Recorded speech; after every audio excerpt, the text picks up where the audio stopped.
Profit and loss account. Profit and loss account का purpose क्या होता है? To calculate the final profit. Net profit को calculate करना, जो अदर एक्सपेंसेस हैं उनको डिडक्ट करने के बाद, जैसे रेंट हो गया, salary, depreciation etcetera. For example में हम अपने केक बिजनेस को ही कंटिन्यू करते हैं।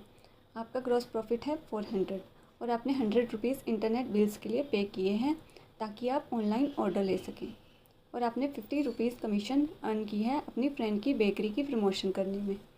तो आपका नेट प्रॉफिट क्या हुआ? 400 जो ग्रॉस प्रॉफिट है, प्लस जो 50 आपने अर्न किए हैं, और माइनस जो इंटरनेट बिल्स के लिए आपने पे किए हैं 100 रुपीज़, तो हमारा नेट प्रॉफिट आया 350। इसे हम अपने प्रॉफिट एंड लॉस अकाउंट में शो कर देंगे। नेक्स्ट है बैलेंस शीट।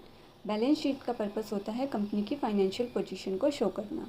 बैलेंस शीट में ये शो किया जाता है कि कंपनी के पास कितनी एसेट्स हैं और कितनी लायबिलिटीज़ हैं, कंपनी को किस किस को क्या क्या पे करना है, किस किस को कितना अमाउंट पे करना है। फॉर एग्जांपल, आप एक स्टूडेंट हैं और एक स्मॉल ऑनलाइन स्टोर चला रहे हैं। आपके पास कैश है 5000 का, लैपटॉप 20,000 के, स्टॉक है जो आपका वो 3000 का है, और आपने 2000 रुपीज़ फ्रेंड से लिए हैं उधार पे। तो आपकी लायबिलिटीज़ क्या हो गई? जो आपने लोन लिया है 2000 रुपीज़ का, और आपकी एसेट्स क्या हो गई? कैश 5000, स्टॉक 3000 और लैपटॉप 20,000। तो आपकी एसेट साइड का टोटल अमाउंट हो गया 28,000, और लायबिलिटीज़ में हमारी 2000 जो हमने लोन लिया है, और बाकी बैलेंस जो बचा वो हमारी कैपिटल हो जाती है। ये हमारी बैलेंस शीट है जो एक सर्टेन डेट पर बिजनेस की वेल्थ को शो करता है। अब हम कुछ कंसेप्ट पढ़ेंगे with example. Opening stock. Opening stock वो इन्वेंट्री है जो हमारे पास पीरियड के बिगनिंग में होती है, मतलब स्टार्टिंग में होती है।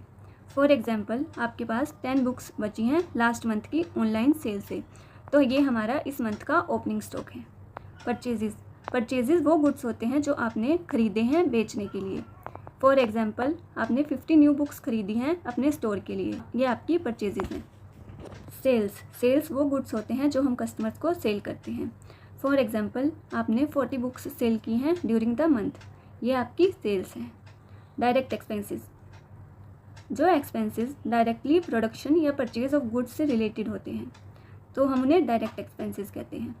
जैसे आपने 200 रुपीज़ डिलीवरी चार्जेस के पे किए हैं बल्क में बुक परचेज करने के लिए, ये आपका एक डायरेक्ट एक्सपेंस होगा।